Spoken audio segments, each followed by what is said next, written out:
여러분도 큐티하세요. 기도하는 이유라는 제목으로 오늘 묵상하겠습니다. 6월절 만찬을 마치신 예수님은 습관을 쫓아 제자들과 함께 감람산에 기도하러 가십니다. 그리고 그곳에서 제자들에게 시험에 들지 않기를 기도하라고 말씀하십니다. 예수님께서 자신의 뜻이 아닌 아버지의 원대로 되기를 원한다고 기도하실 때 천사가 하늘로부터 예수님께 나타나 힘을 더하셨다고 기록합니다. 예수님의 간절한 기도는 땀이 핏방울같이 되어서 땅에 떨어졌지만 제자들은 슬픔에 지쳐 잠들어 있었습니다. 이 모습을 보신 예수님은 시험에 들지 않게 기도하라고 말씀하십니다. 그리고 이 말씀을 하실 때 유다가 예수님을 잡기 위해 사람들을 앞세워 나타났고 유다는 예수님을 식별하기 위해 입맞춥니다. 그러던 중 한 사람이 대제사장의 종을 쳐 오른쪽 귀를 떨어뜨렸지만 예수님은 칼로 치는 것을 막으시고 귀를 만져 낫게 하십니다. 지금이 어둠의 때이며 어둠의 권세임을 말씀하십니다. 만일 아버지의 뜻이거든 이라는 누가의 표현은 이제 막 일어날 사건들이 하나님의 뜻과 계획의 일부임을 강조합니다.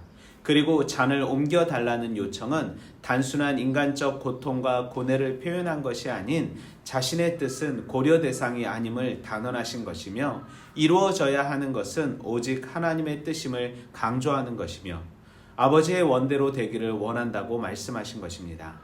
예수님은 어떠한 순간에도 예수님이 걸어가셔야 하는 길을 알고 있었고 그 길을 걸어가셨습니다. 또한 유대 문화에서 입맞춤은 존경과 사랑의 표시였으나 유다의 입맞춤은 배신의 입맞춤으로 예수님을 기만한 행동이었습니다. 왜냐하면 유다는 세상만 바라보다 영광 중에 재림하시고 심판하실 예수님을 바라보지 못하였기 때문입니다. 우리는 본문 속에서 습관을 따라 기도하신 예수님, 유혹에 빠지지 않게 기도하라고 말씀하신 예수님, 자신의 뜻이 아닌 아버지의 뜻을 이루기 위해 기도하신 예수님, 대적들도 사랑하시고 치유하신 예수님을 발견할 수 있습니다.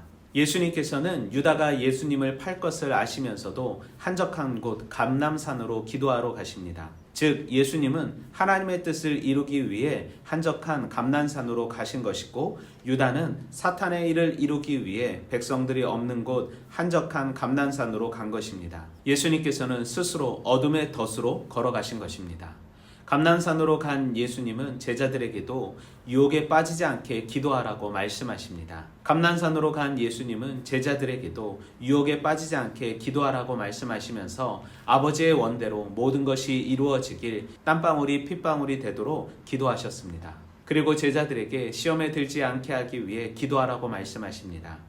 그리고 인간적 고뇌와 어두움에도 기도하며 하나님을 아버지라 부르면서 신뢰하고 순종하고 있음을 보여줍니다.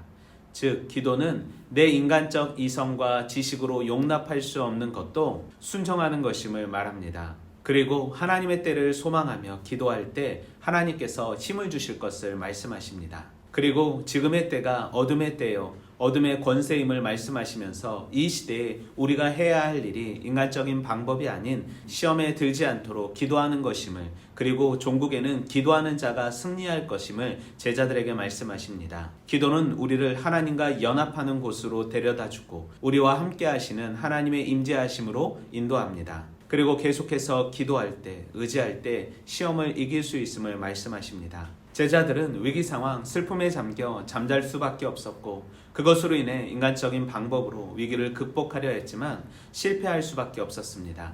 내 삶의 위기, 기도의 부재임을 알았으니 어둠의 때 시험에 들지 않도록 위기에 빠지지 않도록 기도하는 하루 되길 원합니다. 또한 그 기도가 내가 원하는 갈망이 아닌 하나님의 뜻을 이루어지기 위한 기도가 되길 소망합니다. 내 삶의 위기, 칼로 그 위기를 극복하는 것이 아닌 기도로, 사랑으로 위기를 극복하길 원합니다. 기도는 하나님의 말씀에 순종하고 하나님의 말씀으로 깨어나 하나님의 계획에 수용하는 이름을 알게 하시니 감사합니다. 세상의 향유에 시험에 들지 않도록 기도하는 자녀 되길 원합니다. 오늘도 말씀으로 화이팅!